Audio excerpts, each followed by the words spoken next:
Welcome back to my channel. दोस्तों आज हम बात करने वाले हैं एक 2024 released South Korean horror mystery thriller episode के बारे में जिसका नाम है गोइंग होम। इस कहानी की शुरुआत होती है साउथ कोरिया के एक सुनसान इलाके से, जहां एक मोटेल में एक मिडिल एज्ड मैन रे अपने मिस्ट्रेस से मिलने आया था। अब इसका इरादा तो था कुछ क्वालिटी टाइम स्पेंड करने का, लेकिन उसकी बीवी बार बार कॉल करके उसे परेशान कर रही थी। एक्चुअली रे ने बहुत मुश्किल से ऑफिस के बाद क्लाइंट मीटिंग का बहाना देकर ये टाइम निकाला था। झूठ कहा था अपनी बीवी से कि उसे मैनेजर के साथ डिनर पे जाना होगा, नहीं तो वो बुरा मान जाएंगे। हर बार इसी बहाने से काम बनता था, लेकिन आज न जाने कि उसकी बीवी जिद पर अड़ चुकी थी। कोई बहाना सुनना नहीं था उसे। मे बी उसे ये शक हो चुका था, तभी तो वो बार बार रे से इधर उधर के सवाल पूछने लगी थी। ये कैसी आवाज है, वो कैसी आवाज है। अब इतने सारे जवाब तो रे के पास भी नहीं, तो वो फाइनली घर लौटने का फैसला कर ही लेता है। एटलीस्ट उसे कोई और झूठा बहाना तो सोचना नहीं पड़ेगा। लेकिन इससे उसकी मिस्ट्रेस जू ही बिल्कुल भी खुश नहीं होती। काफी अपसेट हो जाती है वो और रे को चिढ़ाने लगती है, ये कहकर कि रे अपने पत्नी से डरता है। अब ये बात कंप्लीटली झूठ नहीं था, री सच में डरता था उससे, लेकिन ये उसका कॉन्शियस नहीं था। उसे तो बस अपनी रेपुटेशन की फिक्र थी। उसे हमेशा यही डर लगा रहता था कि अगर उसके बीवी ने कभी ऑफिस में जाकर पूछताछ करी और उसे पता चल गया कि ऑफिस आने के बाद ऐसा कोई मीटिंग नहीं रहता, और अगर तब उसने कंप्लेन कर दी तो ऑफिस में रे की बहुत बदनामी हो जाएगी ना। रे को बस इससे ही प्रॉब्लम थी। वो नहीं चाहता था उसके बीवी या किसी और कोई अफेयर के बारे में पता चले। इसके अलावा छुप छुप कर ये अफेयर कंटिन्यू करने में कोई प्रॉब्लम नहीं थी उसे। अब ये बात जूही भी भली भांति जानती थी, इसलिए वो भी ठीक इसी बात का फायदा उठाती है। रे को ब्लैकमेल करने लगती है, ये कहकर कि वो अगर आज रात यहाँ उसके साथ नहीं रुका तो जूही उसके बीवी को कॉल करके सब बता देगी। उसके पास नंबर है उसके बीवी का।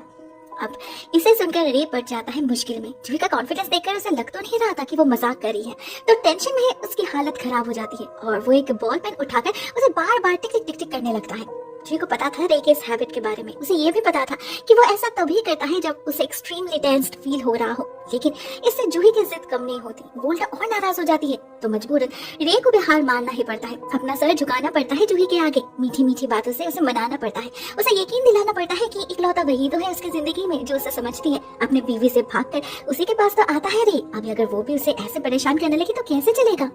अब ये बातें काम आई या फिर रे ने कुछ और तरीका अपनाया वो तो नहीं पता, लेकिन कुछ देर बाद हम उसे मोटेल के कॉरिडोर में देखते हैं, जिसका मतलब फाइनली उसे घर जाने का परमिशन मिल चुका था। तो वो भागता है एलिवेटर की तरफ, बट अनफॉर्चुनेटली वो आउट ऑफ ऑर्डर था, तो रे को स्टेयरकेस पकड़ना पड़ता है और वहीं से गुजरते वक्त उसे ड्रॉप बॉक्स में मिल जाता है। तो वो अपना की कार्ड भी सरेंडर कर देता है, लेकिन उसी दौरान एक हादसा हो जाता है उसके साथ। वो नोटिस नहीं करता ड्रॉप बॉक्स के अंदर एक और कार्ड भी पड़ा था जिसका एज बहुत ही शार्प था, तो उसी से रे की एक उंगली कट जाती है। बहुत दर्द होता है उसे, जिसके चलते वो शायद ये भी नोटिस नहीं करता कि ये कार्ड असल में एक टैरो कार्ड है, द फूल नाम से, वो भी इन रिवर्स, जो दर्शाता है कि रे एट प्रेजेंट बहुत ही हड़बड़ी में है, जिसके चलते वो कुछ गलत कदम उठा सकता है, चीजों को रॉन्गली जज कर सकता है। वो उसे थोड़ा ठहर जाना चाहिए, थोड़ा पेशेंटली काम लेना चाहिए। ये बेसिकली एक वार्निंग था, लेकिन ये सारी चीजें हर किसी को पता नहीं होता। जो इन चीजों में इंटरेस्ट रखते हैं सिर्फ वही जानते हैं। तो रे को भी पता नहीं था ये सब कुछ भी, जिससे वो अलर्ट भी नहीं होता और हड़बड़ी में ही एक टैक्सी पकड़ के घर की तरफ निकल पड़ता है। टैक्सी उसे जल्दी मिल चुकी थी। अब वो घर जा तो रहा था, लेकिन जाने का मन बिल्कुल भी नहीं था उसे। तो वो अपने बीवी को कॉल करके कहता है कि वो स्टेशन पर है, लेकिन उसे कोई टैक्सी नहीं मिल रहा। तो क्या वो आज रात किसी मोटेल में रुक कर कल घर नहीं जा सकता। मगर उसकी बीवी नहीं मानती, तो रे को भी अपनी जर्नी कंटिन्यू करना ही पड़ता है। तभी वो नोटिस करता है उसके फोन में बिल्कुल भी चार्ज नहीं है, तो वो ड्राइवर से कहता है उसका फोन चार्जिंग पे डालने के लिए, जिससे उस ड्राइवर को भी मौका मिल जाता है उससे बातचीत करने का। इतनी देर से उसकी सारी बातें सुन रहा था वो ड्राइवर, जिससे उसे रे के कैरेक्टर के बारे में एक अच्छा खासा आइडिया मिल चुका था। तो मौका मिलते ही वो उसे टॉन्ट करने लगता है, कहता है आप झूठ क्यों बोल रहे हो, वो स्टेशन तो कब का बंद हो चुका है, कहीं आपका कोई चक्कर तो नहीं चल रहा ना जिसके साथ आप रात भर रुकना चाहते हो। अब उस ड्राइवर को इतना डायरेक्टली इतना सही केस करते देख काफी घबरा जाता है रे। कहता है नहीं, एक्चुअली कुछ दिन पहले उसे नौकरी से निकाल दिया गया है, जो वो अपने पत्नी से कह नहीं पाया, इसीलिए ज्यादातर समय घर से बाहर रहना ही पसंद करता है वो। अब इस जवाब से वो ड्राइवर कन्विंस तो हो जाता है, लेकिन वो अपना बकबक बंद नहीं करता, अपने आप से ही बातें करने लगता है। वो कहता है पता नहीं बीवियों को अपने पति के प्रोफेशनल लाइफ में इतना इंटरेस्ट क्यों है, सब कुछ जानना होता है उन्हें। साथ में वो ये भी कहता है कि उसे भी मजबूरी में ही ये टैक्सी चलाना पड़ रहा है। पहले उसके जीने का तरीका बिल्कुल अलग था, बिल्कुल एडवेंचरस एंड रेकलेस, किसी की परवाह नहीं थी उसे, किसी से भी डरता नहीं था। वो बहुत पावरफुल लोगों से दोस्ती थी उसकी और उसका शौक था बिना किसी वजह के लोगों की पिटाई करना। वो ड्राइवर जब ये सब बातें कह रहा था, तो इसी दौरान अचानक एक बाइक उनके गाड़ी के बिल्कुल सामने आ जाता है, जिससे इस ड्राइवर का बैलेंस बिगड़ जाता है। कोई एक्सीडेंट तो नहीं होता, लेकिन उसका गुस्सा जरूर दुगना हो जाता है और उसकी बातें और भी डार्क होने लगती है। वो कहता है कि अगर सिचुएशन पहले की तरह होता तो वो इस लड़के को अच्छा सबक सिखाता, उसे उल्टा लटका के पहले उसकी पिटाई करता, फिर उस पर यूरिनेट करता। अब ऐसी बातें सुनकर तो कोई भी डर जाएगा ना। रे की भी हालत खराब हो चुकी थी। ऊपर से ठीक इसी पॉइंट पे उसे उस ड्राइवर के नेक पर एक स्ट्रेंज टैटू भी नजर आता है, जो यही इशारा कर रहा था कि शायद ये आदमी किसी इलीगल काम से जुड़ा हुआ है। रे को उसका बॉडी लैंग्वेज बिल्कुल भी सही नहीं लगता। ऊपर से जब वो अपना फोन मांगता है उस पर भी मना कर देता है वो ड्राइवर, बहुत ही कैजुअली, मे बी इसलिए क्योंकि झटके में वो फोन दूर गिर गया होगा और उसे उठाने के लिए उसे स्टीयरिंग से अपना हाथ हटाना पड़ता। लेकिन वो 2 मिनट के लिए गाड़ी रोक भी तो सकता था ना। ऐसे में कोइंसिडेंटली एक बैग हाथ लगता है रे का, जिसके अंदर किसी का ड्राइवर लाइसेंस था जिस पर खून लगा था। रे जब उसे चेक कर रहा था तो वो ड्राइवर उसे देख लेता है और कहता है ये उसी का लाइसेंस है, लेकिन फोटो बहुत पुरानी है, शायद इसीलिए अलग लग रहा होगा। जबकि रे को लगता है दोनों कंप्लीटली अलग पर्सन है। तो क्या इस बंदे ने इस गाड़ी के ड्राइवर का खून करके उसकी जगह ले ली होगी? लेकिन क्यों? क्या इरादा है इस आदमी का? टेंशन में रे का माथा काम करना ही बंद कर चुका था। अजीब अजीब से ख्याल आने लगे थे उसे। ऊपर से ठीक इसी समय उस ड्राइवर को किसी का कॉल पे आता है जो उसे कहीं जल्दी पहुंचने के लिए कहता है, और जवाब में ये ड्राइवर भी रे से बिना कुछ पूछे अपनी गाड़ी मेन रोड से घुमाकर ऑफ रोड ले जाने लगता है, वो भी जंगल की तरफ। रे सच में काफी डर जाता है इस बार और उससे पूछने लगता है कि वो लोग कहाँ जा रहे हैं, जिस पर वो ड्राइवर कहता है उसे एक छोटा सा काम है, ज्यादा समय नहीं लगेगा। इतना कहकर अपनी गाड़ी को जंगल के काफी अंदर ले जाता है वो ड्राइवर, और फाइनली जब रुकता है तो रे देखता है उसके फोन में 1% भी चार्ज नहीं हुआ था, शायद चार्जर ही खराब है। उधर वो ड्राइवर तब तक गाड़ी से उतरकर दूर जा चुका था किसी को कॉल करने के लिए। रे को शक होता है तो वो भी उसके पीछे पीछे जाता है और उसे सुनाई देता है ये बंदा कुछ बेचने की बात कर रहा है, कोई चीज नहीं बल्कि किसी लिविंग थिंग को। कह रहा है इस बार माल उसके साथ ही है तो उन्हें बिल्कुल ताजा मिलेगा, साथ में काफी बड़ा भी है तो कीमत भी दुगना चाहिए उसे। साथ में वो अपने भाई से ये भी पूछता है कि क्या वो सारे खून निकालने के बाद वजन करेंगे और किडनी लिवर का क्या होगा, वो भी तो बिल्कुल फ्रेश ही है ना, उसे भी इंक्लूड क्यों नहीं कर लेते। अब ये ड्राइवर एग्जैक्टली किस चीज के बारे में बात कर रहा था वो तो ये समझ नहीं पाया, लेकिन उसके मन में एक अजीब सा डर पैदा होने लगा कि कहीं ये आदमी उसे ही मारकर बेचने की बात तो नहीं कर रहा, क्योंकि अभी एट दिस मोमेंट उसके साथ तो सिर्फ वही है ना। रे भागने की कोशिश करता है लेकिन उसके घुटनों में दर्द रहने के कारण उसका बैलेंस बिगड़ जाता है, वो गिर जाता है जमीन पर, जिसकी आवाज से उस ड्राइवर को भनक लग जाती है और उसे पता लग जाता है कि रे ने शायद उसकी सारी बातें सुन ली होगी। वो रे से पूछता भी है कि आप यहाँ पर क्या कर रहे हैं, जिसका कोई जवाब रे दे नहीं पाता, तो वो ड्राइवर भी फर्दर कोई क्वेरी नहीं करता, बस बाहर बहुत ठंड है ये बहाना देकर उसे गाड़ी के अंदर ले जाता है और दोनों एक ऑकवर्ड साइलेंस में बैठे रहते हैं। लेकिन रे अंदर ही अंदर बहुत इम्पेशेंट हो चुका था, वो अपना क्यूरियोसिटी होल्ड नहीं कर पाता। उस ड्राइवर से पूछ ही लेता है वो कि कौन आ रहा है, लेकिन इससे वो ड्राइवर काफी ऑफेंडेड हो जाता है और गुस्से में जवाब देता है इतनी क्यूरियोसिटी अच्छी नहीं है, वो बस कुछ एक्स्ट्रा इनकम करने की कोशिश कर रहा है, सिर्फ ड्राइविंग से काम नहीं चलता उसका, इसमें उसका इंटरेस्ट लेने की जरूरत नहीं है। लेकिन रे को तो इंटरेस्ट लेना ही पड़ेगा ना, क्योंकि उसका गट फीलिंग कह रहा था इस एक्स्ट्रा इनकम की कीमत असल में उसकी जान है, तो वो और कोई रिस्क नहीं लेता। इससे पहले वो ड्राइवर उसे मार डाले उससे पहले वो खुद उस पर हमला कर देता है, अपने पॉकेट से बॉल पेन निकाल के घुसा देता है उसके गर्दन में।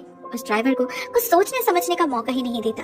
खराब तो बहुत लगता है रे को, लेकिन ये मजबूरी थी उसकी, सेल्फ डिफेंस था। वो ड्राइवर अगले कुछ ही मिनट के अंदर उसके सामने ही दम तोड़ देता है, तो रे उसके लाश को गाड़ी से बाहर फेंक के वो गाड़ी लेकर भागने की डिसाइड करता है, लेकिन ऐसा कर नहीं पाता क्योंकि कुछ आगे जाते ही गाड़ी का टायर एक गड्ढे में फंस जाता है, जो किसी हेल्प के बिना अकेले रे के लिए बाहर निकालना पॉसिबल नहीं होता। इसी बीच उस ड्राइवर के फोन में बाहर का एक मैसेज भी आता है कि वो लोग पहुंचने वाले हैं, तो मजबूरन रे एक चांस लेता है। वो ड्राइवर के लाश को उठा के गाड़ी के बैक सीट पे रख देता है और खुद उसके सीट पर जाके बैठ जाता है, ताकि जब बायर्स आए उन्हें ऐसा लगे कि वो ही असली हिटमैन है और वो ड्राइवर उसका टारगेट। फॉर्चुनेटली ये प्लान परफेक्टली काम करने भी लगता है, क्योंकि जब 2 बंदे आए थे वो उस ड्राइवर को पहचानते नहीं थे, इन पर्सन फर्स्ट मीटिंग था ये उनका, तो रे बहुत ही आसानी से उन्हें उल्लू बना देता है और उनकी मदद लेकर कार के टायर्स को गड्ढे से बाहर निकाल भी लेता है वो। लेकिन बस इतना ही, क्योंकि ठीक इसके बाद ही शुरू हो जाता है असली खेल। वो लोग जैसे ही माल के बारे में पूछते हैं, रे बहुत ही कॉन्फिडेंटली गाड़ी का बैक डोर खोलकर उन्हें वो ड्राइवर की लाश दिखा देता है, लेकिन उसे देखकर खुश होने की जगह उल्टा हालत खराब हो जाती है उन 2 बंदों की।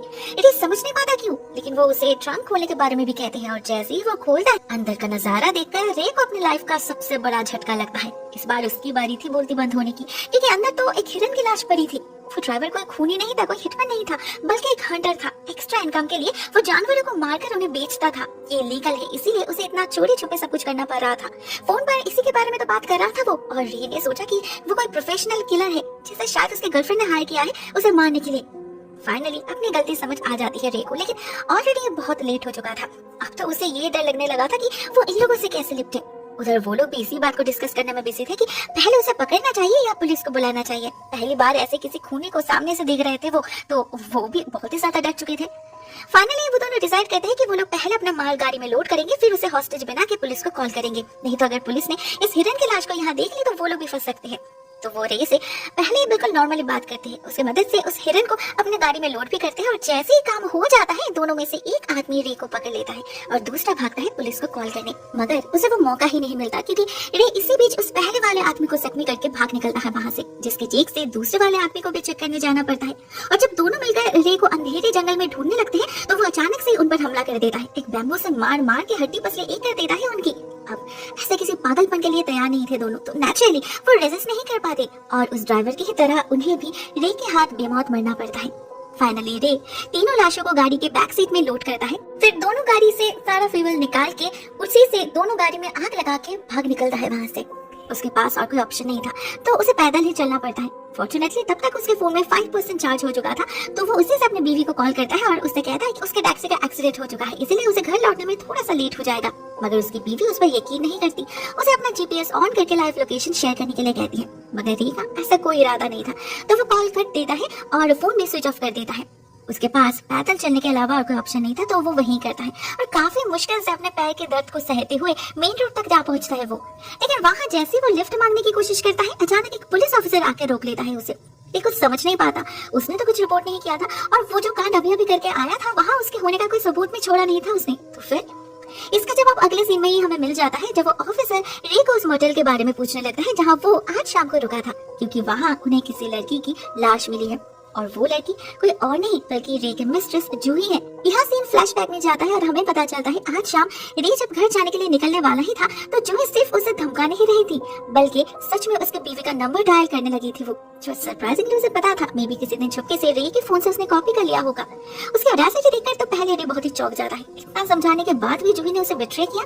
गुस्से में कांपने लगा था उसका पूरा शरीर, उसके दिल और दिमाग में जैसे आग लग चुकी थी। ऐसे में उसे और कुछ नहीं सूझता, अपने हाथ में रखे पेन को वो डायरेक्टली घुसा देता है जूही के गर्दन में। वो बेचारी तड़प तड़प के वहीं मर जाती है। लेकिन जब रे उसका फोन चेक करता है तो उसे पता चलता है जूही ने किसी को कॉल नहीं किया था, वो तो बस दिखावा कर रही थी उसे डराने के लिए, मगर वो उसे डराएगी भी क्यों। रे खुद को यही कहकर दिलासा देता है कि ये लड़की पिछले कई दिनों से उसे ब्लैकमेल करने की कोशिश कर रही थी, कभी ना कभी वो सच में ऐसा करती भी तो उससे पहले रे ने ही खुद ही वो रास्ता बंद कर दिया। ये तो सेल्फ डिफेंस ही हुआ ना। एक्जैक्टली वही लॉजिक जो उसने उस टैक्सी ड्राइवर को मारते वक्त दिया था। सरप्राइजिंगली उसके लिए बात सिर्फ कोई दिलासा नहीं था बल्कि वो उसे सच ही मान चुका था, तभी तो इतना बड़ा कांड करने के बाद भी वो इतना गिल्ट फ्री होकर घूम पा रहा था। उसके दिमाग में वो सच में बेकसूर था, सारा दोष तो जूही और उस टैक्सी ड्राइवर का था। जूही को क्या जरूरत थी उसे भड़काने की और उस टैक्सी ड्राइवर की क्या जरूरत थी इतना सस्पेंशन मेंटेन करने की। उसे तो शक होगा ही ना, खुद को बचाने की कोशिश तो वो करेगा ही ना।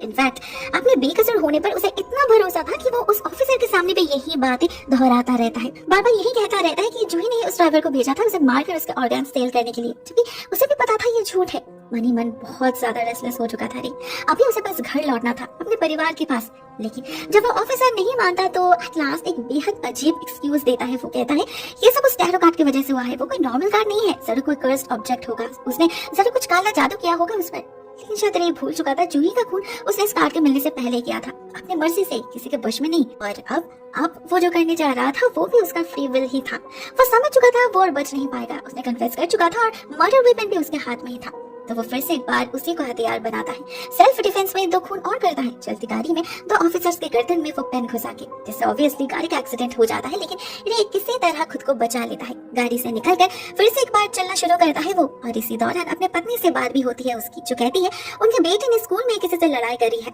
अपने किसी क्लासमेट की पिटाई करी है उसने। लेकिन ये सुनकर रे अपने बेटे को बिल्कुल भी डांटता नहीं, उल्टा शाबाशी देता है, कहता है उसने बिल्कुल सही किया है, इस दुनिया में कमजोरों की कोई जगह नहीं, खुद की रक्षा तो उसे करनी ही होगी ना। एक्चुअली रे उससे अपने थॉट्स से शेयर कर रहा था, वो थॉट्स जो उसके मुताबिक जस्टिफाइड है, लेकिन सिर्फ उसके सही मान लेने से उसके गुनाह माफ तो नहीं हो जाएंगे ना। रे अपने बेटे को प्रॉमिस करता है कि वो कुछ ही देर में घर पहुंच रहा है। वो घर जिससे दूर रहने के लिए पता नहीं कितने झूठ बोला है उसने, मगर आज वहीं पहुंचने की तलब लगी हुई थी उसे। वहीं पहुंचने के लिए तो इतना कुछ किया उसने, मे बी बिकॉज सिर्फ घर ही एक ऐसी जगह है जहाँ वो सेफ महसूस करता है। लेकिन कब तक और किस किस को मारता फिरेगा वो? अपने डिसीजंस के रिजल्ट तो उसे भुगतना पड़ेगा ही ना, आज या फिर कल। The end। दोस्तों कहानी यहीं पर एंड हो जाती है। आई होप आज की कहानी आपको पसंद आई होगी। कमेंट सेक्शन में अपने थॉट्स शेयर जरूर करना। आज के लिए बस इतना ही दोस्तों। Thank you so much for watching this video. बहुत जल्द मिलते हैं किसी और नई वीडियो के साथ, तब तक के लिए टेक केयर, टाटा।